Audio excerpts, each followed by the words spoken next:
O Alexandre de Moraes se esquece de uma coisa: a sua humilhação é somente sua. A sua humilhação pública não pode ser passada adiante. Ela não diminui quando ele abusa da sua autoridade para humilhar outras pessoas. A humilhação de Alexandre de Moraes é intransferível, assim como seus dólares. Está no ar o Boletim Coppola News, o canal de cortes mais visto do YouTube. Eu sou Márcio Andrade. E no vídeo de hoje você vai ver que a Lei Magnitsky, sanções, tarifaço e também cancelamento de vistos, tudo isso pode acontecer com autoridades autoritárias aqui no Brasil. Algumas coisas já aconteceram, mas tem muito mais coisas por vir. Portanto, se inscreva no canal, deixa o seu comentário e deixa também o seu like. Se liga aí. 9 de Brasília, o Alex Guzmão nos chama porque os Estados Unidos estão preparando uma ofensiva contra ministros do Supremo Tribunal Federal. Conta pra gente que história é essa. Bom dia pra você, Alex. Bom dia, Cíntia, Patrícia, Felipe, quem nos acompanha aqui no Bora, né? E bora então com essa informação exclusiva, informação apurada pelo nosso colega repórter Túlio Amâncio, aqui da Band Brasília, e de acordo com essa apuração do Túlio, os Estados Unidos já articulam, né, aplicar a lei Magnitsky contra ministros do Supremo Tribunal Federal, em específico da primeira turma do STF, que votarem contra, né, o ex-presidente Jair Bolsonaro. Na realidade, que votarem pela condenação do ex-presidente, ele que é alvo dessa denúncia, juntamente com outras 7 pessoas que seriam integrantes, de acordo com as investigações da Polícia Federal e também da denúncia da Procuradoria-Geral da República, seriam responsáveis pela organização, pela coordenação da chamada trama golpista, né, nesse processo sob suposta tentativa de aplicação de golpe de Estado no Brasil. De acordo com essa apuração do Túlio Amâncio, na semana que vem, pelas redes sociais, já deve haver manifestação nesse sentido por parte do secretário de Estado Marco Rubio e também do vice dele, Christopher Landau. Ainda de acordo com a apuração do Túlio Amâncio, a AGU já articula a defesa dos ministros do Supremo Tribunal Federal com escritórios de advocacia, um escritório contratado nos Estados Unidos para fazer a defesa dos magistrados brasileiros. E também, ainda em relação às sanções dos Estados Unidos, né, além da lei Magnitsky contra o ministro Alexandre de Moraes e também cancelamento de vistos, a gente tem a questão do tarifaço de 50% sobre os produtos brasileiros que são exportados para os Estados Unidos. O presidente Lula já autorizou o Itamaraty a iniciar o processo para eventual aplicação da lei de reciprocidade econômica. Isso significa dizer que o Itamaraty, Ministério das Relações Exteriores, já acionou a CAMEX, que é a Câmara de Comércio Exterior, que terá 30 dias para estudar, para analisar possíveis argumentos jurídicos que justifiquem a aplicação de sanções econômicas também por parte do Brasil contra os Estados Unidos. A gente lembra que também o Brasil não pretende deixar essa possibilidade de negociações. O presidente Lula cita, inclusive, sempre as ações do vice-presidente Geraldo Alckmin, que também é ministro da Indústria, Comércio e Serviços. Se a CAMEX concluir que é possível, sim, a aplicação dessa lei de reciprocidade econômica, é formado um grupo no espectro também da Câmara de Comércio Exterior para analisar, junto com outros ministérios, a aplicação ou não de sanções a partir da Lei Brasileira de Reciprocidade Econômica. Ou seja, já que fomos taxados em 50%, abrir a possibilidade também de ser recíproco, ou seja, taxar a importação aqui no Brasil de produtos norte-americanos. Voltamos com vocês em São Paulo. Caio, Jair Bolsonaro deu motivos para a prisão domiciliar? É claro que não. É ilegal punir uma pessoa pelas ações de outra pessoa. Quem tiver dúvida é só olhar o artigo 5º, inciso 45 da Constituição. Mas vamos ao cerne da questão. Nos últimos dias, ninguém nesse país foi mais humilhado do que o ministro Alexandre de Moraes. O Alexandre de Moraes foi humilhado pelo governo da maior democracia do mundo ao perder o direito de pisar nos Estados Unidos da América. O Alexandre de Moraes foi humilhado pelas leis de proteção aos direitos humanos ao ser sancionado por violações à liberdade de expressão e ao devido processo legal via lei Magnitsky. O Alexandre de Moraes foi humilhado pelo sistema financeiro, quando instituições bancárias se recusaram a mantê-lo como correntista e cliente. O Alexandre de Moraes foi humilhado pela torcida do seu próprio time, quando foi vaiado a plenos pulmões num estádio de futebol. E pior, o Alexandre de Moraes respondeu a essa humilhação se rebaixando ainda mais, fazendo um gesto obsceno, muito aquém do decoro que se espera, que se exige de uma autoridade judicial. O Alexandre de Moraes também foi humilhado pela imprensa internacional, que passou a tratá-lo como potencial ameaça à democracia. E aqui, destaque para The Economist e o The Wall Street Journal. O Alexandre de Moraes foi humilhado, quem diria, também pela imprensa nacional, quando os 3 principais jornais do país, o Globo, o Estado, a Folha, foram unânimes em criticar a prática de censura prévia nas suas decisões cautelares. O Alexandre de Moraes foi humilhado pelos seus pares no Supremo, que se recusaram a comparecer ao jantar oferecido pelo presidente da República em sua defesa. E foi humilhado novamente por esses mesmos colegas ministros quando eles se recusaram a assinar uma carta conjunta em apoio à sua conduta como juiz. O Alexandre de Moraes também foi humilhado pelo seu antigo subordinado do TSE, que, exilado no exterior, alegou que cometeu graves ilegalidades a mando do ministro e que em breve denunciará publicamente essas irregularidades. O Alexandre de Moraes foi humilhado pelo depoimento do delator, dos réus e das testemunhas do 8 de janeiro, que contradizem a narrativa do golpe imaginário, do qual Alexandre de Moraes é vítima e juiz ao mesmo tempo. O Alexandre de Moraes foi humilhado, especialmente humilhado, pela ausência de provas incriminatórias contra o réu Felipe Martins, que foi torturado na prisão e cuja irrefutável inocência escancara a perseguição política instalada no país. O Alexandre de Moraes também foi humilhado no Congresso Nacional, que já contabiliza 30 pedidos de impeachment à espera de julgamento contra Sua Excelência e 33 senadores publicamente favoráveis ao impedimento do ministro. O Alexandre de Moraes foi humilhado pelo povo nas ruas, que se reuniu aos centenas de milhares em dezenas de cidades para pedir o seu afastamento do poder pela via democrática. O Alexandre de Moraes foi humilhado pelas suas próprias palavras no passado, em vídeos resgatados de antigas entrevistas em que ele condenava a censura prévia e a corrupção dos governos petistas. E como se não bastasse tudo isso, Alexandre de Moraes foi humilhado pela própria língua portuguesa, ao cometer erros grosseiros de acentuação, de gramática nas suas sentenças. É preciso reconhecer que esses sucessivos episódios de humilhação pública seriam mais do que suficientes para fazer um indivíduo colapsar sob o peso da sua própria vergonha. Mas por algum motivo, o ministro Alexandre de Moraes resiste. Talvez o seu mecanismo psicológico de defesa seja canalizar essa humilhação contra os réus do 8 de janeiro, submetendo-os à grosseria, à indignidade e ao autoritarismo. Isso explicaria por que uma mãe de família trabalhadora ficou 2 anos afastada da sua família e está sentenciada a 14 anos de prisão por rabiscar uma estátua de batom. Isso explicaria por que um parlamentar está preso há 5 anos por crime de opinião, correndo sérios riscos de saúde, enquanto lhe é negado o tratamento médico adequado e necessário. Isso explicaria também por que um réu faleceu no cárcere e outro foi torturado. Isso explicaria muita coisa, inclusive a tornozeleira eletrônica e agora a prisão domiciliar imposta a Jair Bolsonaro. Mas o Alexandre de Moraes se esquece de uma coisa: a sua humilhação é somente sua. A sua humilhação pública não pode ser passada adiante. Ela não diminui quando ele abusa da sua autoridade para humilhar outras pessoas. A humilhação de Alexandre de Moraes é intransferível, assim como seus dólares. Zé, Jair Bolsonaro deu motivos para a prisão domiciliar? Olá, Leandro. Olá, Caio. Sem sombra de dúvida que sim.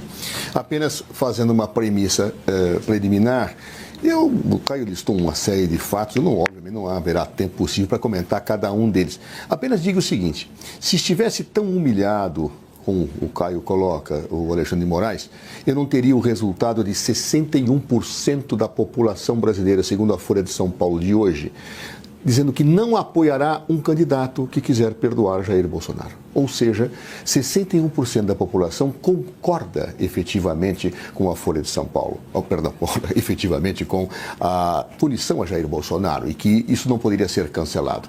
Isso mostra que efetivamente esse conjunto de afirmações sobre a humilhação de Alexandre de Moraes não cai efetivamente sobre a sociedade brasileira como um todo. Ou será que a Folha, quando fala alguma coisa, acerta e quando fala outras, erra a critério daquele que analisa dentro de uma perspectiva ideológica? Não, isso é uma pesquisa, foi feita, não há por que duvidar. 61%, a maioria da população acha que Jair Bolsonaro não pode ser perdoado. Logo, se Alexandre de Moraes é o principal construtor de um processo como relator, é porque, evidentemente, mesmo que se possa discutir aqui ou acolá uma questão ou outra, existe um respaldo para aquilo que está sendo decidido. Existe um respaldo para se dizer que houve uma tentativa de golpe de Estado, como disse a Polícia Federal, um órgão sério, e o Ministério Público. As provas são indiscutíveis. Existe um respaldo para se dizer que, efetivamente, há uma tentativa de coagir o Supremo Tribunal Federal articulado pela família Bolsonaro. Ou será que Eduardo Bolsonaro não está nos Estados Unidos induzindo, lutando para que Trump puna o Brasil, puna você, aquele que nos assiste, aquele que não nos assiste, puna todos, para que, coagindo o juiz, coagindo o Supremo Tribunal Federal, nós tenhamos, então, uma decretação de uma absolvição, apesar das provas que existem contra o ex-presidente e todos aqueles que estavam com ele nesta trama diabólica do golpe de Estado. Ora, esse tipo de situação levou a quê? A medidas cautelares. Porque o Supremo Tribunal Federal, nenhum tribunal do país, nenhum juiz permitiria ser desrespeitado, ameaçado, ofendido e coagido. Quem não se dá o respeito não se faz respeitar. O Supremo Tribunal Federal tinha o dever de tomar medidas cautelares em relação àqueles que estão ameaçando obstruir a justiça, ameaçando seus membros e instigando uma potência estrangeira a violentar a nossa soberania. Tinha o dever e fez. Alexandre de Moraes tomou uma decisão impondo medidas cautelares, o que foi respaldado pelos ministros da turma que aprecia este caso. Muito bem, e daí? E daí? Aí vem a pergunta. Havia motivos para a prisão domiciliar? Bem, tomando-se a decisão que foi respaldada pela turma do Supremo Tribunal Federal e que não é só monocrática do senhor Alexandre de Moraes, mas foi respaldada por todos os ministros, o que eu tenho? Eu tenho efetivamente que havia motivos. Por que havia motivos? O que diz a decisão de Alexandre de Moraes, que nós interpretamos desde o primeiro dia, é que ele não poderia utilizar entrevistas ou utilizar as redes sociais para pura e simplesmente coagir o Supremo Tribunal Federal ou instigar a população a fazer. Era isso que não podia fazer. Claro, pois ele fez. Num primeiro momento, ele esteve lá, uma fala na Câmara dos Deputados, mostrando sua tornozeleira, etc. Alexandre de Moraes pediu aos seus advogados que manifestassem, e os advogados disseram, olha, ele não tinha intenção, não era nada disso. E Alexandre de Moraes decidiu, bom, é um fato isolado, até agora ele vem cumprindo o direito, não vou fazer nada. Mas eis que, durante este fim de semana, nos atos que se promoveram para apoio exatamente àquilo que Donald Trump fez em relação a violentar a soberania do país, ele utiliza sua imagem, saúda manifestantes pelo telefone. Clara transgressão à prisão domiciliar. Tanto isso é verdade que o próprio senador Flávio Bolsonaro, quando se dá conta do que estava feito, apaga o seu post, para que não houvesse prova da violação, mas a prova já havia. Então, portanto, motivos claros para a prisão domiciliar, indiscutivelmente, que, acredito eu, haverá de ser respaldada também por esses 61% de pessoas que dizem que não se deve não punir Jair Bolsonaro. Bom, o Brasil está passando por um momento muito delicado. As instituições, o Poder Legislativo, o Judiciário, o Executivo, estão completamente perdidos e estão completamente prejudicados, sem credibilidade, e tudo isso por conta de ações de pessoas da alta cúpula desses poderes. Pois bem, os três poderes, o Poder Legislativo, o Judiciário e o Executivo, eles tendem a estar harmônicos. Pelo menos é isso que diz a Constituição, deveria ser harmônicos, né? Deveria ter um equilíbrio entre os três poderes, cada um fiscalizando o outro, né, na questão do freios e contrapesos. A própria Constituição diz isso. Porém, na prática não é assim que funciona. O que a gente vê hoje no Brasil é justamente um poder sobressaindo sobre o outro. Então, o que acontece? Isso necessariamente vai refletir lá na ponta, ou seja, no indivíduo, no povo, na sociedade. Mas, ao que parece, as ditas autoridades não estão nem aí para esse negócio, né? Não estão nem aí para as instituições que elas próprias pertencem, né? Então, a coisa está em uma tônica de projeto, na verdade, já vem de muito tempo, aquela coisa do projeto de poder, do poder pessoal, né? Todas as ações são em benefício próprio ou em benefício da minha ideologia política, da minha visão de mundo. Então, essas pessoas que estão nessas instituições, elas arrogam para si todo esse poder e traz essa tônica de visão de mundo para dentro da própria instituição, né? E, obviamente, quando isso acontece, aí há uma corrupção própria, né, de corromper a própria instituição. Ou seja, o Brasil está em um patamar em que a alta cúpula que governa, que dirige o país, né, ou seja, pessoal do Poder Executivo, começando pelo Presidente da República, aí tem o pessoal do Judiciário,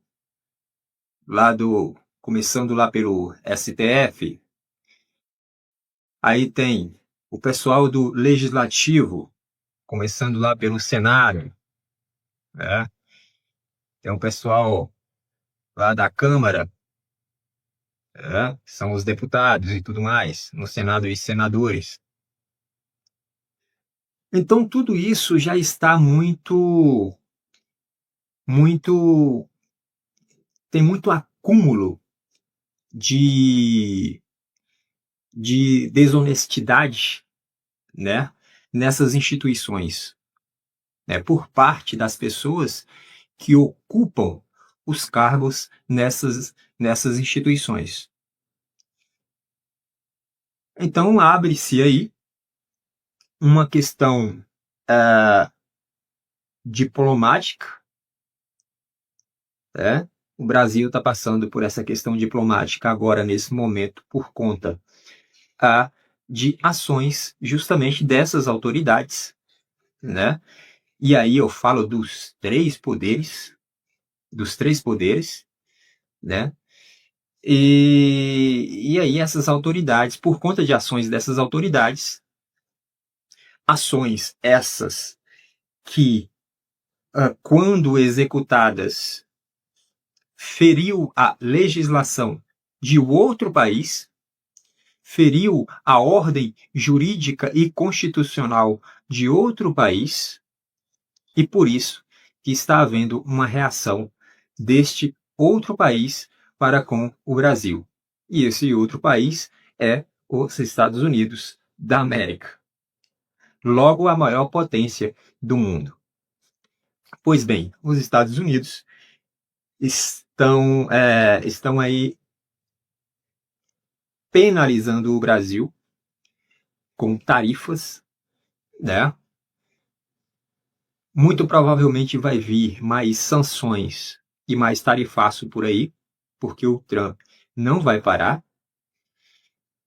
E aí o povo brasileiro fica nessa, né? O povo brasileiro fica nessa de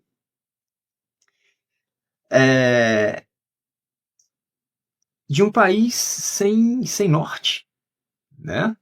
Você olha para o país está em frangalhos. Você olha para a economia não funciona.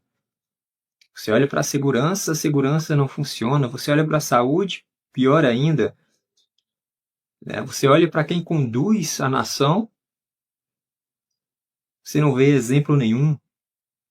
Você olha para o poder judiciário, que é que devia guardar por tudo a justiça no país, você não vê exemplo nenhum, pelo contrário. Então, meus amigos, a coisa está feia, muito feia. Portanto, o que temos é algo histórico acontecendo, porque nunca houve sanções assim nesse nível, e vai vir mais sanções por aí, vai vir muito provavelmente Lei Magnitsky para o pessoal do judiciário e para muitos outros aí. E isso é inédito, né? Isso nunca aconteceu assim. E ao que parece, a coisa está se enveredando aí para algo muito grande aí, de penalização em relação aos Estados Unidos para com o Brasil. É isso. Essa é a situação em que o Brasil se encontra, essa é a situação em que a população brasileira, a sociedade do Brasil, a nação brasileira se encontra. Por esse vídeo é isso, se inscreva no canal, deixe o seu comentário e deixe também o seu like. Até breve.